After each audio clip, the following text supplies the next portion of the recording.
তোমাদের প্রত্যেককে আমার চ্যানেলে স্বাগত। আশা করি তোমরা সকলেই ভালো আছো। নবম শ্রেণীর ছাত্রছাত্রীরা যারা তোমরা থার্ড সেমিস্টার এক্সাম দেবে, তোমাদের এই থার্ড সেমিস্টার এক্সামে কিন্তু এই দুর্যোগ ও বিপর্যয় টপিকটি আছে। এটি কিন্তু ভূগোলের 6th অধ্যায়। দেখো এখানে লেখা আছে ষষ্ঠ অধ্যায়। এই ষষ্ঠ অধ্যায়ে আছে দুর্যোগ ও বিপর্যয়। আর তোমাদের এই ষষ্ঠ অধ্যায়ে দুর্যোগ বিপর্যয় চ্যাপ্টার নিয়ে আমি আলোচনা করব। খুব ভালো মতো শোনো, খুব ভালো মতো মনোযোগ সহকারে ভিডিওটি দেখো, তোমাদের অনেক কাজে লাগবে। তো আজকে আমি যে বইটি নিয়ে বসেছি সেটি হলো আমি দেখে দিচ্ছি বইটি, দেখো খুব ভালো মতো দেখে নাও। দেখো বইটির নাম হলো প্রাক মাধ্যমিক আধুনিক ভূগোল ও পরিবেশ, রণজিৎ গড়াংয়ের লেখা বই। তো খুব ভালো মতো দেখো, বইটি খুব ভালো। আমি এই বইটির প্রত্যেকটি টপিক তোমাদের আলোচনা করব। তো ভিডিওগুলি ভালো লাগলে অবশ্যই চ্যানেলটি সাবস্ক্রাইব করবে এবং এইভাবে পাশে থাকবে। তো চলো শুরু করি। আজকে আমি দুর্যোগ ও বিপর্যয়ের চ্যাপ্টারটি শুরু করব। এই চ্যাপ্টারটি ধরে ধরে আলোচনা করব এবং শেষে গিয়ে অনুশীলনীগুলো সলভ করব। তো নবম শ্রেণীর যা ছাত্রছাত্রীরা তোমরা এই ভিডিওটি দেখবে, তোমাদের থার্ড সামেটিভ এক্সামে কিন্তু খুব কাজে লাগবে। আর খুব ভালো মতো শোনো, আমি পরপর বিষয়গুলো স্টেপ ওয়াইজ আলোচনা করব। তো দেখো সবার ফার্স্টে আমি বলে নিচ্ছি এই দুর্যোগ ও বিপর্যয়, যেটাকে ইংরেজিতে বলা হয় হ্যাজার্ডস অ্যান্ড ডিজাস্টার। কেমন, এটি তোমাদের কিন্তু ষষ্ঠ অধ্যায়ে আছে। তো দেখো এখানে দুটো বিষয় মূলত আমি বললাম। দেখো আমি পাশে বুঝিয়েও দেবো, আর তোমাদের এখানে লাইন ধরে যেগুলো যেগুলো দরকার সেগুলো আমি আলোচনা করব। তো আমি কী বললাম, প্রথমে বললাম হচ্ছে দুর্যোগ। তো আমি এখানে লিখে নিচ্ছি দুর্যোগ। ও আরেকটি টপিক কী বললাম, সেটি হলো বিপর্যয়। কেমন, আচ্ছা। তো খুব ভালো মতো শোনো। দেখো এখানে কয়েকটি লাইন লেখা আছে, যেমন মনে করো ধরো কয়েকদিন ধরে এক নাগাড়ে বৃষ্টি হচ্ছে, একদিন ঝড় বৃষ্টি শিলাবৃষ্টি হচ্ছে, মা তোমাকে বললেন এই দুর্যোগে একদম বেরিয়েও না। তো এখানে একটু খুব ভালো মতো দেখে নাও, এখানে বলা আছে মা তোমাকে দুর্যোগে একদম বেরিয়েও না বললো। তো সাধারণত নর্মালি তাহলে কী বোঝা গেল, যে নর্মালি যে ঝড় এবং বৃষ্টি শিলাবৃষ্টি যেগুলো আমরা প্রতিদিনই প্রায় হতে দেখি কোথাও না কোথাও, তো সেটাকে এক কথায় আমরা বলি কি দুর্যোগ। কেমন, তো তোমরা দুর্যোগ বুঝতে পারলে। তা দুর্যোগে এই পয়েন্টে আমি এখানে লিখে নিচ্ছি, সাধারণ বৃষ্টি,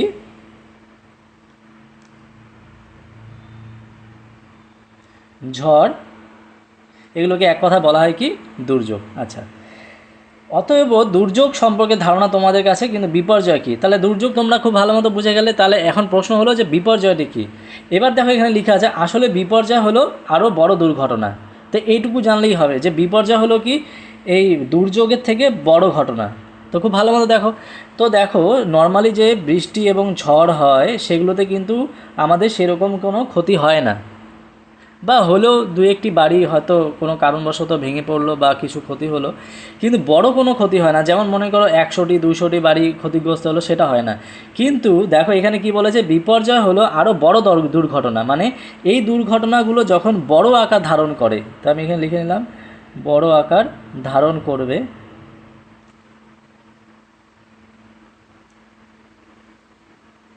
তখন তাকে আমরা বলতে পারি কি বিপর্যয়। তো এখানে দেখো বলেছে যখন কোনো ঘটনায় প্রচুর ক্ষতি হয়। তো দেখো এবার যদি প্রচুর বৃষ্টি এক নাগাড়ে বৃষ্টি হয়ে যাচ্ছে, হ্যাঁ 2 মাস 3 মাস এরকম বৃষ্টি হয়ে যাচ্ছে এক নাগাড়ে, তখন প্রচুর ক্ষয়ক্ষতি হবে এবং কী হবে, বন্যা হবে এবং বিভিন্ন জায়গায় ফসল কী হবে, জলে ডুবে যাবে। তো তখন যে পরিস্থিতি তৈরি হবে তখন সেটাকে বলা হবে কি বিপর্যয়। আশা করি বোঝাতে পারলাম। না বুঝলে কমেন্ট বক্সে কমেন্ট করবে, আমি আরও বুঝিয়ে দেবো। এক কথায় বড় দুর্ঘটনা বা চরম ক্ষয়ক্ষতিকে আমরা বিপর্যয় বলি। আশা করি বোঝাতে পারলাম। তার মানে কি বড় দুর্ঘটনা বা বড় দুর্যোগ হলে তখন সেটাকে বলা হয় বিপর্যয়। তো এটুকু আমি বুঝিয়ে দিলাম। এরপরে দেখো কী বলেছে, দুর্যোগ ও বিপর্যয়ের ধারণা। তো এবার দুর্যোগ কি বিপর্যয় কি এটা তো আমি ধারণা এখানে ব্যাখ্যা করে দিলাম, তবু এখানে আমি দুটো লাইন পড়ে নিচ্ছি। আমি বারবার বলছি এই বইটির নাম হলো কি, রাইটারের নাম হলো রণজিৎ গড়াং, আর প্রাক মাধ্যমিক আধুনিক ভূগোল ও পরিবেশ নবম শ্রেণীর। হ্যাঁ, তো এই বইটির থেকে প্রত্যেকটি চ্যাপ্টার ধরে ধরে আমি আলোচনা করব। খুব ভালো মতো দেখে নাও, তোমাদের যদি এই বইটি থাকে বইটি খুলে বসো, তোমাদের কাজে লাগবে। এরপর দেখো কী বলছে, দুর্যোগ ও বিপর্যয়ের ধারণা নিয়ে কী বলেছে, যে প্রাকৃতিক কারণে প্রভাবে সৃষ্ট যে সকল ঘটনার দ্বারা মানুষের কার্যকলাপের স্বাভাবিক অবস্থার বিঘ্ন ঘটে। তো এটা নর্মালি কি, সাধারণত যদি বৃষ্টি 2 দিন নাগাদ হয় 2-3 দিন নাগাদ হয়, তাহলে কি মানুষের নর্মাল কাজের কি বিঘ্ন ঘটবে, সেটাই বলেছে। যে স্বাভাবিক অবস্থা যখন বিঘ্ন ঘটে বা বিঘ্নিত হওয়ার সম্ভাবনা যখন থাকে, কেমন সেই সব ঘটনাই হলো দুর্যোগ। তাহলে কি এখানে দুটো পয়েন্ট আমি আরও পেলাম। সেখানে কি পুরো বিঘ্ন তো নাও হতে পারে, বিঘ্ন নাও হতে পারে, বিঘ্ন নাও হতে পারে, এটা কিন্তু দুর্যোগে আছে। হ্যাঁ, আচ্ছা। এইবার বিপর্যয়ে কি, বিপর্যয় আমি আলোচনা করছি এরপরে। তো দুর্যোগ নিয়ে আমি যেহেতু আলোচনা করছি, দুর্যোগের কয়েকটি পয়েন্ট আমি তুলে নিচ্ছি। কি বললো যে হঠাৎ ঘটে বা নাও ঘটতে পারে, তবে দুর্যোগ যে শুধু প্রাকৃতিক কারণে ঘটে তা নয়, মানুষের অবিবেচিত কাজের কারণেও দুর্যোগ ঘটে। এবার মানুষ কোনো হয়তো মানুষের কোনো কাজ হয়তো বা সেটা বলতে পারো কোনো রকম দুর্ঘটনা ঘটে গেল একটা বড়, হ্যাঁ, মানুষের দ্বারা কোনো কাজ এমন মানুষ এমন কোনো কিছু করলো যেখানে দুর্ঘটনা ঘটলো, মনে করো এটি কোনো মানুষ শিল্প স্থাপন করেছে, সেখানে হয়তো বিস্ফোরণ ঘটলো, সেটা তার ফলে অনেকগুলো পরিবার ক্ষতি হলো বা আশেপাশে বিভিন্ন বাড়িতে আগুন লেগে গেল, এগুলো হতে পারে কি দুর্যোগ, তো মানুষের দ্বারা সৃষ্ট দুর্যোগ। তাহলে একটা জিনিস বুঝতে পারলে এই ক্ষেত্রে কি মানুষের দ্বারাও হতে পারে আবার প্রাকৃতিকভাবেও হতে পারে, মানুষের দ্বারাও হতে পারে ও প্রাকৃতিক উপায়ও হতে পারে। খুব ভালো মতো দেখো আমি কি কি বলছি, হ্যাঁ। তো এরপরে দেখো দুর্যোগের এরকম যে আমি দুর্যোগগুলো নিয়ে আলোচনা করলাম বা দুর্যোগ সম্বন্ধে তোমাদের যে কটা জিনিস বোঝালাম, এ তো মেন পয়েন্টগুলো আমি তুলে ধরলাম। তো এবার দেখো দুর্যোগের কতগুলো বৈশিষ্ট্য এখানে পয়েন্ট আউট করা আছে, দেখো খুব ভালো মতো। যে এক নম্বর বিষয় বলা আছে, এটি পরিবেশের স্বাভাবিক অবস্থা থেকে বিচ্যুত ঘটনা যা আমাদের জীবনযাত্রাকে ব্যাহত করে। একটু আগেই বললাম যে এটা কি করবে, মানুষের জীবনযাত্রাকে ব্যাহত করতে পারে বা নাও করতে পারে। দুর্যোগ ঘটে স্বল্প স্থান জুড়ে, এটি কি কোনো একটি জায়গায় স্বল্প স্থান জুড়ে হবে, স্বল্প স্থান, মনে করো কোনো একটি পাড়াতে হলো বা কোনো একটি ছোট্ট গ্রামে হলো, তো এইটা স্বল্প স্থানে ঘটে। তার জন্য একে বলা হয় কি ক্ষুদ্র স্কেলে ঘটে, স্বল্প স্থান বা ক্ষুদ্র স্কেলে ঘটবে, ক্ষুদ্র স্কেলে ঘটে, কেমন।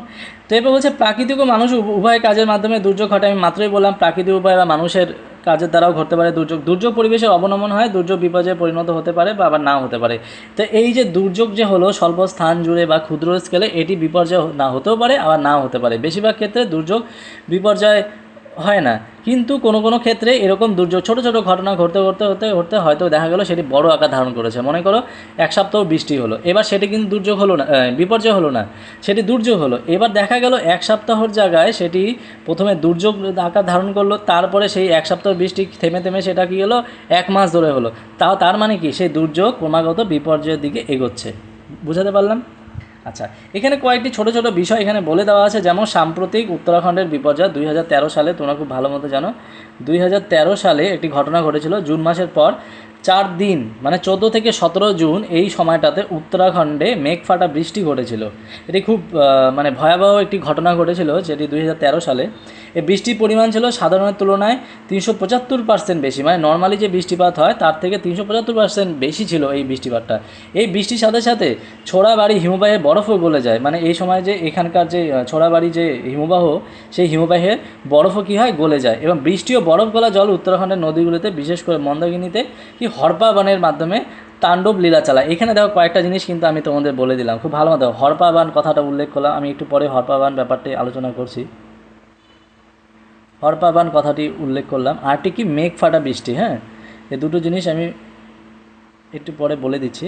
তো প্রথমে এখানে এটি ক্লিয়ার করে নিই। হরপা বানের মাধ্যমে তাণ্ডবলীলা চালায় কেদারনাথ, আবার কি রুদ্রপ্রয়াগ, গৌরীকুণ্ড প্রভৃতি অঞ্চলে বাড়িঘর ধূলিসাৎ হয়ে যায়। হ্যাঁ, তাহলে এই যে ঘটনাটা ঘটলো এটি কিন্তু একটি কি বিপর্যয়ের উদাহরণ দিচ্ছে এখানে। খুব ভালো মতো দেখো, এখানে প্রায় 5700 জন মানুষ মারা যায়, লক্ষ লক্ষ মানুষ ক্ষতিগ্রস্ত হয়।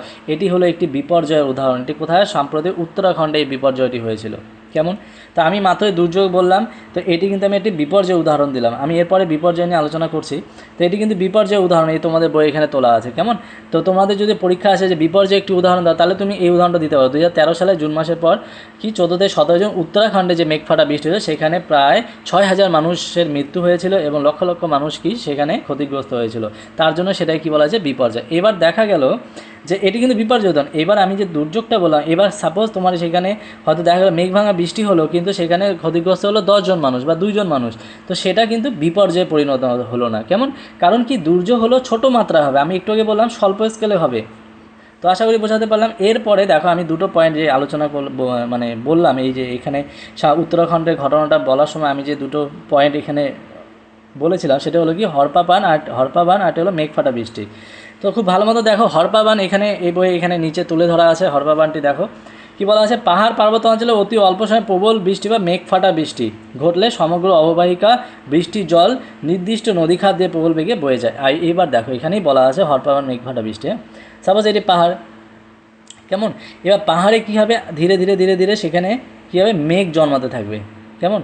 এইবার শুধু পাহাড়ে নয়, এবার সমতলও সেটা হতে পারে কি ধীরে ধীরে ধীরে ধীরে সেখানে মেঘ জন্ম হতে পারে। এইবার অনেকগুলো এরকম বৃষ্টিপাতযুক্ত মেঘ, হ্যাঁ, একত্রে একসাথে হলে কোনো একটি নির্দিষ্ট অঞ্চলের ওপর যদি হঠাৎ করে বৃষ্টি আসে, তাহলে সেই বৃষ্টিপাত কী হবে, নর্মাল বৃষ্টির থেকে অনেক গুণ বেশি হবে।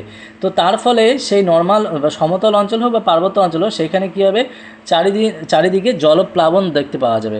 সেটাকেই বলা হয় কি মেঘ ফাটা বৃষ্টি। তার মানে অনেকগুলো মেঘ একসাথে হয়ে সে হঠাৎ করে বৃষ্টি নেমে আসা, সেটাকে বলা মেঘ ফাটা বৃষ্টি। এবার দেখো কি হয়, পাহাড়ি অঞ্চলে এটা বেশি এফেক্ট হয় কেন আমি বলছি, যে পাহাড়ি অঞ্চলে যদি এরকম অনেকগুলো মেঘ একসাথে হঠাৎ করে বৃষ্টি নেমে আসে, হয়তো এই মেঘ ফাটা বৃষ্টি কিন্তু বেশিক্ষণ হয় না, মেঘ ফাটা বৃষ্টি হয়তো বা 15 মিনিট 20 মিনিট বা আধা ঘন্টা এরকম হবে। তো এই মেঘ ফাটা বৃষ্টি যদি হঠাৎ করে নেমে আসে পাহাড়ি অঞ্চলে, কি হয়, পাহাড়ি অঞ্চলে এই যে খাদ বরাবর সে প্রচুর পরিমাণে এই বৃষ্টির জল কী হবে, বয়ে নিচের দিকে যাবে।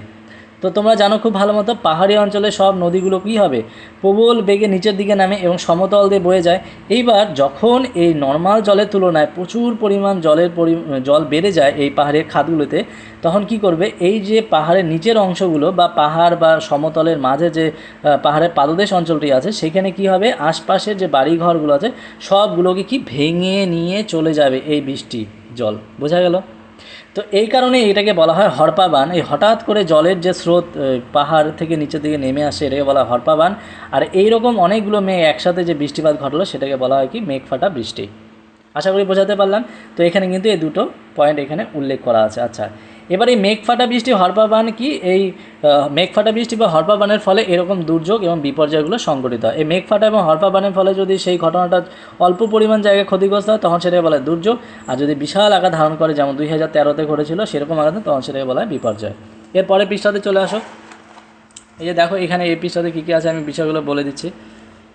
আচ্ছা, এখানে বলেছে দুর্যোগে আবার অনেকগুলো প্রকারভেদ আছে, যেমন কি উৎপত্তি অনুযায়ী দুর্যোগ 3 প্রকার হতে পারে: প্রাকৃতিক দুর্যোগ, মানুষের দ্বারা সৃষ্টি দুর্যোগ, আর একটা সামাজিক প্রাকৃতিক দুর্যোগ। আচ্ছা, তো এখানে কয়েকটি ইম্পর্টেন্ট জিনিস। প্রাকৃতিক দুর্যোগ তোমরা খুব ভালো মতো জানো কী হতে পারে। প্রাকৃতিক দুর্যোগে হতে পারে ল্যান্ডস্কেপ বা ভূমিকম্প হতে পারে প্রাকৃতিক দুর্যোগে। আরটি কী বলছে, সাইক্লোন। এখানে দেখো উদাহরণগুলো লেখা আছে, আমি তবু এখানে লিখে নিলাম। ভূমিকম্প বা সাইক্লোন এগুলোর ফলে দুর্যোগ হতে পারে। এগুলো কি প্রাকৃতিক উপায়ে সৃষ্টি করে, তাই না? তো এই ক্ষেত্রে মানুষের কোনো হাত থাকে না। এবার দেখো মানুষের দ্বারা সৃষ্ট দুর্যোগ কী কী হতে পারে। মানুষের দ্বারা সৃষ্ট দুর্যোগ হতে পারে, মনে করো জল দূষণ হতে পারে। এবার কোনো একটি অঞ্চলে মনে করো সেখানে এত পরিমাণ ভৌমজল দূষিত হয়ে গেল বা নদীর জল দূষিত হয়ে গেল যে সেই স্থানের মানুষরা সেই জল দূষণ দ্বারা প্রচুর পরিমাণ ক্ষতিগ্রস্ত হচ্ছে, তখন সেটা দুর্যোগ আকার ধারণ নিতে পারে জল দূষণ। এবার সেটা তো মানুষের দ্বারাই হচ্ছে, তাই না? এবার বায়ু দূষণ হতে পারে, কোনোটি স্থানে হয়তো শিল্প কলকারখানা বেশি আছে, সেখানে সেই স্থানগুলো কী হবে, বায়ু দূষিত হবে এবং তার ফলে কী হবে, আশপাশের মানুষজনও সে তার দ্বারা ক্ষতিগ্রস্ত হবে। এবার যুদ্ধ লাগলো, সেই যুদ্ধর ফলে যে ক্ষতিগ্রস্ত সেটাও কি মানুষের দ্বারাই হতে পারে।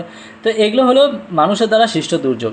এবং সামাজিক প্রাকৃতিক দুর্যোগ কী হতো, অরণ্য ধ্বংসের কারণে ভূমিকা। এটা দেখো এই জিনিসটা বোঝো, এখানে কী হচ্ছে, সামাজিক আর প্রাকৃতিক, মানে মানুষেরও কিছু হাত থাকবে, আবার কি প্রকৃতিরও কিছু হাত থাকবে। দুটোর মিক্সড আপের ফলে যে দুর্যোগ হয় সেটাকে বলা হয় কি সামাজিক প্রাকৃতিক দুর্যোগ। যেমন অরণ্য ধ্বংসের কারণে ভূমিক্ষয়, এবার অরণ্য ধ্বংস মানুষ করবে এবং ভূমিক্ষয়টা কি প্রাকৃতিক উপায়ে ভূমিক্ষয় হতে থাকবে।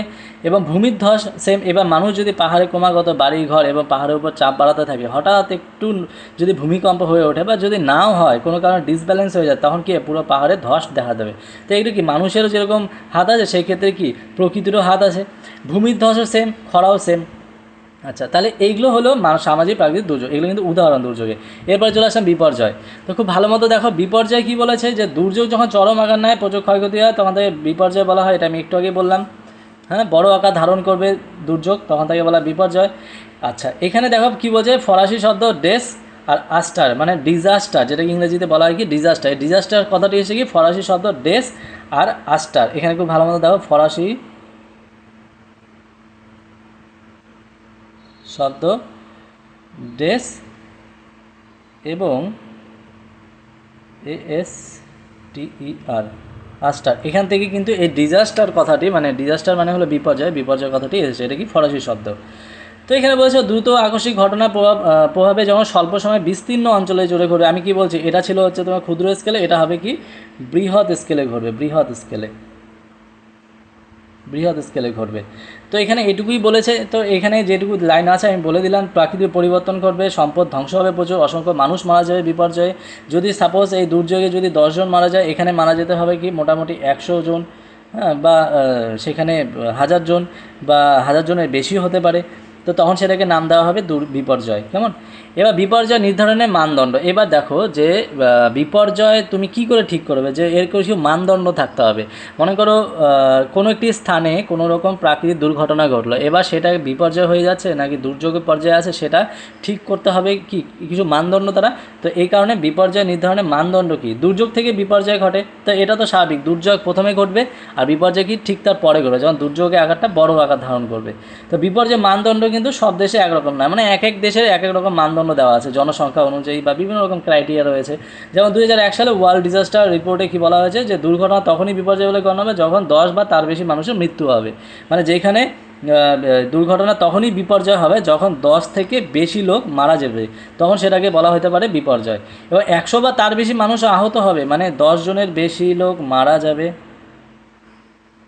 এর মানদণ্ডগুলো দেখো, মারা যাবে এবং কি 100রও বেশি লোক আহত হবে। কেমন?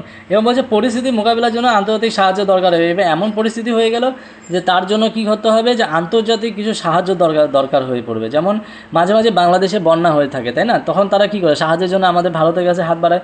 তো তখন তাদের বলা যেতে পারে যে সেই দেশে বিপর্যয়কালে পরিস্থিতি সেটি। কেমন? তো এরকম বিপর্যয়ের কয়েকটি মানদণ্ড রয়েছে, যে যখন এইরকম ঘটনা ঘটবে তখন সেটা বিভিন্ন দেশ বা বিভিন্ন সরকার সেই সমস্ত ঘটনাগুলোকে নাম দেবে যে এটি বিপর্যয় হয়েছে আমাদের দেশে বা আমাদের রাজ্যে বা আমাদের জায়গায়, এবং এটি দুর্যোগ হয়েছে। তো এবং বিপর্যয় কয়টি বৈশিষ্ট্য আছে, যে যেমন দ্রুত এবং আকস্মিক ঘটনা ঘটবে। এবার মেঘ ভাঙা বৃষ্টি কি হঠাৎ হয়ে গেল এবং তার ফলে পাহাড়ের অঞ্চলে পাহাড় এবং সমতলের মাঝে যে এই পাদদেশটি রয়েছে সেখানে কী হবে, হঠাৎ করে অনেক ক্ষয়ক্ষতির সম্ভাবনা বেড়ে যায়, তো সেটা হতে পারে দ্রুত হবে। প্রাকৃতিক সম্পদ ধ্বংস হবে, অবশ্যই যখন প্রাকৃতিক এরকম বা হোক বা মানুষের দ্বারা সৃষ্ট বিপর্যয় হোক, তার ফলে অনেক প্রাকৃতিক সম্পদ ধ্বংস হবে, প্রচুর গবাদি পশু মানুষ এরা মারা যাবে, সমুদ্র সুদূর প্রসারিয়ে ফল হবে। আবার আরেকটা জিনিস কি দেখো, এই যে 10 জন 12 জন যে মারা গেল সেটা তো আছেই, এবং তার ফলে কী হবে, এবং এমনও ঘটনা ঘটে যাবে সেটি হয়তো যে অনেক বছর ধরে সেই সব জায়গাগুলোকে ক্ষয়ক্ষতি হয়তো আস্তে আস্তে আস্তে আস্তে উন্নত করছে, মানে যে পরিমাণ ক্ষয়ক্ষতি হয়েছে সেটা আস্তে আস্তে উন্নতি করছে। মনে করো কোনো একটি জায়গায় বন্যা হলো, এবার সেখানে তো আর 2 দিনে 3 দিনে সম্ভব না, এবার দেখা গেল সেটি বিপর্যয় আকার ধারণ করেছে, সেটি কিন্তু গত 1 দিন বা 2 দিন বা 1 সপ্তাহ বা 2 সপ্তাহের কাজ না, সেটি কিন্তু কয়েক বছরও সময় লেগে যেতে পারে। তো এটা ক্ষয়ক্ষতির পরিমাণ নির্ধারণ অত্যন্ত জটিল হয় এবং সমস্যার মোকাবিলা কঠিন হয়ে পড়ে, মানে সেই সব বিপর্যয় যখন হবে সেখানে কিন্তু সমস্যার মোকাবিলা করা খুব কঠিন হয়ে পড়ে, সবাই পারে না। তো এখানে খুব ইম্পর্ট্যান্ট একটি টপিক এখানে আলোচনা আছে, যে দুর্যোগ বিপর্যয়ের পার্থক্য। দেখো যে বিষয়গুলো আমি বললাম মাত্রই আলোচনা করলাম, সেটি কিন্তু তোমাদের বইয়ে খুব সুন্দর করে পয়েন্ট অনুযায়ী দেওয়া আছে। তোমাদের কোনো রকম সহায়িকা বইয়ের দরকার হবে না, যেইভাবে আমি পড়াচ্ছি তোমরা প্রত্যেকটা টপিক এইভাবে দেখো, তো তোমাদের থার্ড সামেটিভে কাজে লাগবে, খুব ভালো মতো বুঝে নাও। কেমন? তো এখানে দেখো দুর্যোগ বিপর্যয় পার্থক্য হচ্ছে, দুর্যোগ প্রাথমিক পর্যায়ে ঘটে, আমি মাত্রই বললাম প্রথমে দুর্যোগ ঘটবে তারপরে বিপর্যয় ঘটবে, তাই না? কারণ এটা খুব ভালো মতো দেখো যে দুর্যোগ প্রথমে কেন ঘটবে, মনে করো কোনো একটি স্থানে 1 সপ্তাহ ধরে বৃষ্টি হচ্ছে, তাহলে মানে কি সেই সব স্থানে 1 সপ্তাহ ধরে দুর্যোগ প্রায় ঘটে যাচ্ছে, এবং সেই 1 সপ্তাহ থেকে যখন এটা 15 দিন চলে যাবে কন্টিনিউয়াস, তখন সেটা কি বিপর্যয় আকার ধারণ করবে। তাহলে কি বলা যায়, দুর্যোগ হলো প্রাথমিক পর্যায়ে আর বিপর্যয় হলো দুর্যোগ মারাত্মক হলে বিপর্যয়ে পরিণত হবে। বোঝাতে পারলাম? দুর্যোগ হলো কারণ, এটা বিপর্যয় হলো এর ফলাফল। তো এরকম কয়েকটি দেওয়া আছে, যেমন এটি ক্ষুদ্র স্কেলে ঘটবে, বিপর্যয় অবশ্যই বৃহৎ স্কেলে ঘটবে। দুর্যোগ বারবার ঘটে, বিপর্যয় ঘন ঘন ঘটে না। তার মানে দুর্যোগ দেখো কোনো একটি স্থানের মতো বৃষ্টি হলে 1 সপ্তাহ না, সেটা বলা যেতে পারে যে দুর্যোগ হয়েছে বা প্রাকৃতিক দুর্যোগ, আমরা মাঝে মাঝে এই ওয়ার্ডটি ইউজ করি। কিন্তু বিপর্যয় এমন না যে যখন তখন হয়ে গেল, ওই বিপর্যয় হয়তো বছরে একবার বা কোনো বছর হলো না, বা 5 বছর পর একটি কোনো সময় হলো, যেমন আমফান বা বিভিন্ন রকম ক্ষয়ক্ষতি যেগুলো ইসে রয়েছে, মানে প্রাকৃতিক কারণ রয়েছে, সেগুলোকে আমরা নাম দিতে পারি বিপর্যয়। তো এর ক্ষয়ক্ষতির সম্ভাবনা অবশ্যই বড় হতে হবে বিপর্যয়। তো এটা কি যখন তখন ঘটে না। তো এবার দেখো এখানে আবার বলেছে দুর্যোগ মোকাবিলায় সচরাচর আন্তর্জাতিক সাহায্য দরকার হয় না। মানে এবার কোনো একটি স্থানে 1 সপ্তাহ বৃষ্টি হলো, এবার আমরা কি তখনই সেই দেশ কি অন্য দেশের থেকে সাহায্য চাই? মোটেও না। তো এটাই হলো যে দুর্যোগের সময় কিন্তু সেটা হয় না, বিপর্যয়ের সময় কি এমন পরিস্থিতি হয় যে তখন তাদের সাহায্য চাইতে হয়। এরকম দুর্যোগ বিপর্যয়ের পার্থক্যটা আশা করি বুঝলে। এরপরে দেখা কী বলেছে, দুর্যোগ ও বিপর্যয়, এখানে বলেছে প্রাকৃতিক দুর্যোগ বিপর্যয়, মানুষসৃষ্ট দুর্যোগ বিপর্যয়। আমি মাত্রই বললাম প্রাকৃতিক দুর্যোগ কী কী রয়েছে, ভূমিকম্প, সুনামি, অগ্নুৎপাত, ভূমিধস, সাইক্লোন, টর্নেডো, শিলাবৃষ্টি, তুষারঝড়, মেঘভাঙা বৃষ্টি, বজ্রঝঞ্ঝা, বন্যা, খরা, তাপপ্রবাহ, শৈত্যপ্রবাহ, দাবানল প্রভৃতি। মনুষ্য সৃষ্ট কি, যেগুলো মানুষের দ্বারা সৃষ্ট ভূমিদ্বার, ভূমিকম্প, মৃত্তিকা, এগুলো কিন্তু উদাহরণে আসে, ড্যাশ দিয়ে হয়তো চলে আসলো যে মনুষ্য সৃষ্ট দুর্যোগ হলো ড্যাশ, তো পারমাণবিক বোমা বিস্ফোরণ, অগ্নিকাণ্ড প্রভৃতি। তো এইগুলো হলো মনুষ্য সৃষ্ট দুর্যোগের উদাহরণ। কেমন, এরপরের পৃষ্ঠা চলে আসলাম।